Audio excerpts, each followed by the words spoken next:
going to start throwing the ball a little bit more. Further. How about the same frequency, just further? I would like more, too. Meanwhile, are the Chiefs at risk of falling to 0-3 in Sunday's game against the Giants? Happy Frenemies Thursday. Oh, God. Are you going to do that? Oh, be careful. Oh. You know what? Oh, boy. When Nick and I were talking about it, we flipped 64 enemy friend. It was a little bit rough. But right now we're talking Cowboys-Bears Sunday at 4 on Fox. Oh, that line moved. Again. What's it down to It's now? just half point Cowboys. Moving towards the Bears. Wow. After moving to the 0.5. Dallas defense allowed Russ to turn back the clock to the tune of 450 yards against a defense led by Caleb Williams' first coach, Matt Eberflus. Here's Caleb on facing his old head coach. It's the same as preparing it each week for me. You got to go out there and execute the plays that Ben calls. And then other than that, I played a bunch of kind of ball versus that defense and kind of how he runs. So it's interesting in a way. Obviously, Matt was my coach obviously last year. So just being able to move past all of that and be able to go out there and help Chicago Bears be 1-0 this week. Okay. Do you see a statement game from Caleb incoming? Well, I have no idea if the Bears are going to win, and I don't feel great about it. Okay. but I do feel really confident that Caleb Williams is going to have a great game. Okay. I think Caleb Williams will have his best game of the season, which is a very low bar to clear, admittedly. But the Cowboys' defense is bad, and Caleb Williams, if you wanted to say anything about him, he's kind of been a bit of a bum slayer through his NFL career. Like he's picked on bad defenses. If we go back to last season, he only had 20 touchdowns.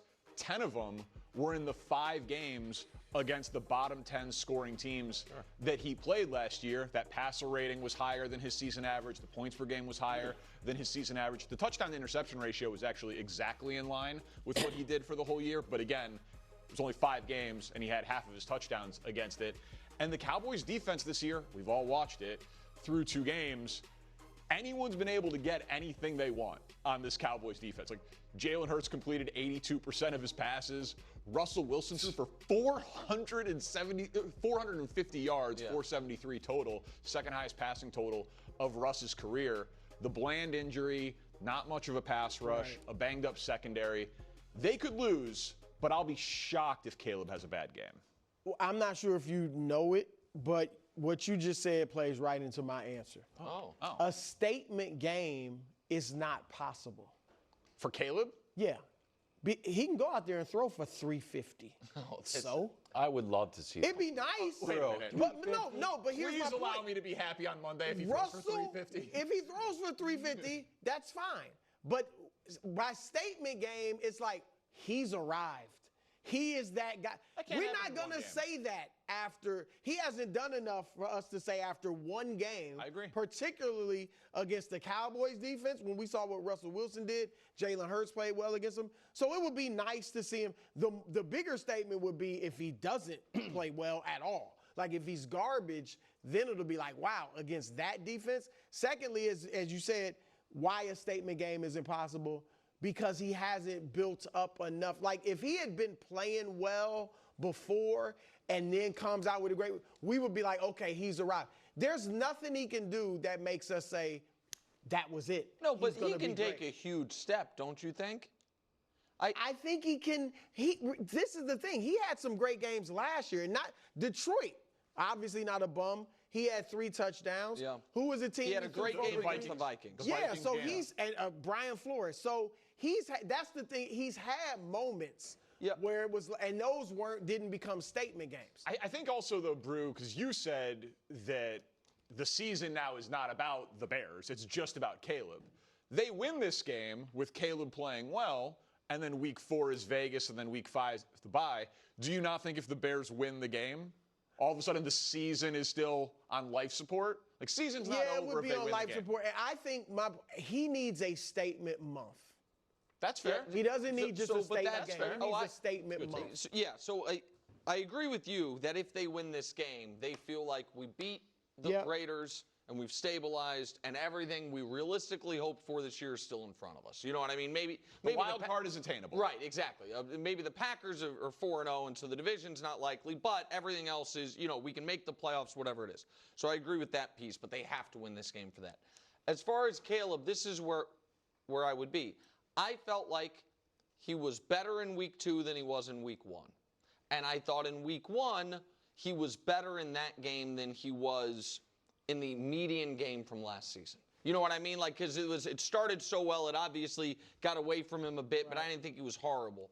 So if the goal is, and I know you've talked about it's going to be fits and starts and steps back, but if it was, you know, this level, then this level, and then a really good game here, I think you would feel like, okay, you know what I mean? We're less than a month into Ben Johnson's tenure. He is showing progress. Like, for this game, one of the things I am looking for is, can he look excellent for a stretch that isn't on the opening script? Yeah. You know what I mean? Right. Like, that's when he's been. That's when he's been great. Like those things. Can we see the game where he has a couple wow plays without my old thing with Purdy, without the yikes plays to go along with them?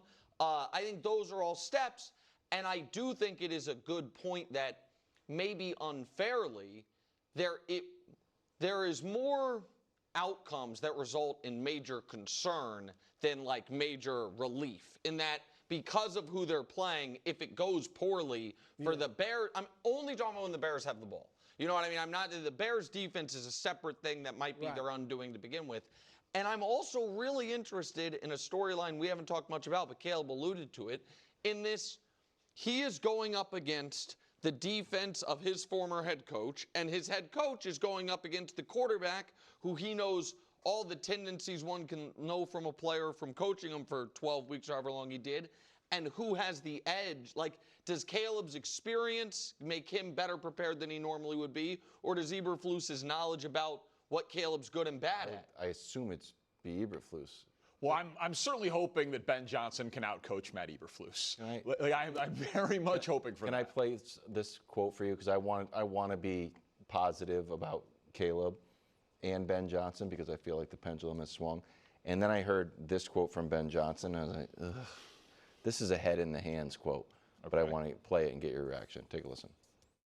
I think our practice habits are yet to reflect the championship caliber team. No, it's not head in hands. I've been waiting for a Bears coach to hold the team accountable for a long time. Like, the underrated subplot of this game is that they're not saying it because they're 0-2 and they need to just focus on getting their first win. I can tell you without any shadow of a doubt, there are guys in that locker room who do not like Matt Eberflus, who blame him for that season getting away. Jaquan Brisker was very open about that on social media repeatedly. Jalen Johnson called out after that Detroit game on Thanksgiving. He was a captain on last year's team. He's obviously not playing in this game, but he really butted heads with Matt Eberflus. They felt like he was not coaching them hard enough, holding them accountable enough, not taking accountability when he was forgetting to call timeouts in big spots. Like, there was a real oil and water situation there with Matt Eberflus and a lot of guys in that locker room. You talk about vibes. If the Bears lose at home to Matt Eberflus, that will be devastating inside that locker room. And can I just real quick, because you said that almost like obviously Eberflus has the edge in that, in the Caleb's knowledge versus Eberflus' knowledge. My rebuttal would be, I think holistically you're correct. But I think if this is one of the only games Caleb's played of his career where it's like, oh, it's not a blank slate going in. Like, I have an idea of what the other guy's going to do. I think one of the reasons maybe he had that successful game against the Vikings was because he had seen them before. You know what I mean? Like, so there is like an element of when you're that, I think you're right that in general the coach would have an edge over the player in that.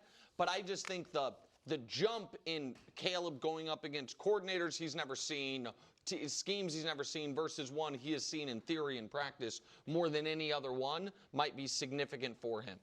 Okay. 1-1 Steelers are going to head to Foxborough against the 1-1 Patriots. Aaron Rodgers has a simple recipe for getting the Steelers back on the right track. Take a listen. I don't like getting too binary, but winning, that's a good response. But we can't get attached to the binary system that that our league is judged on necessarily, because it is a 17-game season and the process has to be great. So just dig into the details in the process, enjoy it, practice well, and then let game day take care of itself. Danny, what would a loss to the Patriots mean for Aaron Rodgers? It would be really bad. Because you guys pointed out earlier, the schedule early was when they were supposed to cook. But I would also posit that there's been no team, because you see there, the Vikings now no J.J. McCarthy, Cleveland, they get Jake Browning, Cincinnati. We'll see. This is when they're supposed to, if they're going to have another winning season under Mike Tomlin, they're supposed to eat. But the first 2 games for Pittsburgh have just been weird. Like, the formula was supposed to be top 10, top 5 defense, and above average offense and above average quarterback play. And in week 1, they get 4 touchdowns from Aaron Rodgers. But for the first time ever under Mike Tomlin, they've allowed 30-plus in back-to-back games to start a season. This is simply not sustainable. Like, Aaron Rodgers is pacing for 60 sacks. That would be the most of his career. He's not – the defense has 5 first-round picks healthy. They're the highest-paid defense in football, and they've played the Jets and the Seahawks.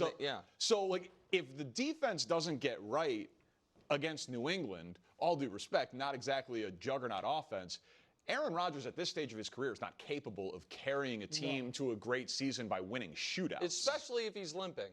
And listen, He's taking too many hits. He's getting beat up, man. And when he is getting, like in this last game, when he didn't get the ball out immediately, they were wholly unproductive. He turned the ball over, he got sacked. He had a passer again. Favorite, reminder stat. You get a 39.4 passer rating for spiking the ball, and he had a 28.5.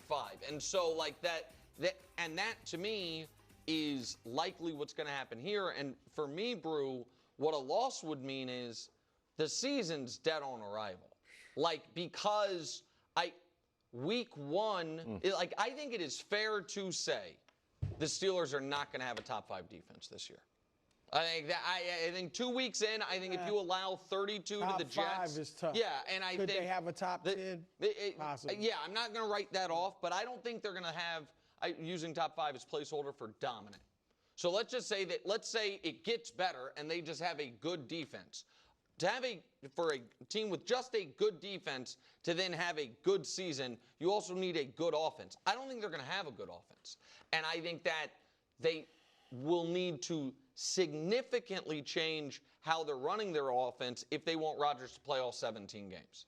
Yeah, if they lose this game, it could really get ugly. Yes. If that and I mean not just, I think they're only going to lose so many games with Tomlin. So they might be 9-8 or 8-9. Ooh. But the hope would be gone. Like, obviously those players came into this season with a ton of hope because of Aaron Rodgers and a few other things. And if you start 1-2 when you haven't played a tough schedule yet, and you lose a game to the Patriots that you think you're better than, I just think, what's Rodgers going to say? If not this week, in 2 weeks. He's already, I feel like, taking a shot at Calvin Austin, the receiver. And so what little thing, that's when maybe he's, it gets ugly with some of his comments like it did with the Jets. I also think Aaron might already be anxious about, is this team good? The Aaron Rodgers that I know from afar, I obviously don't know him at all, but from his press conferences, is not a guy that if he feels really good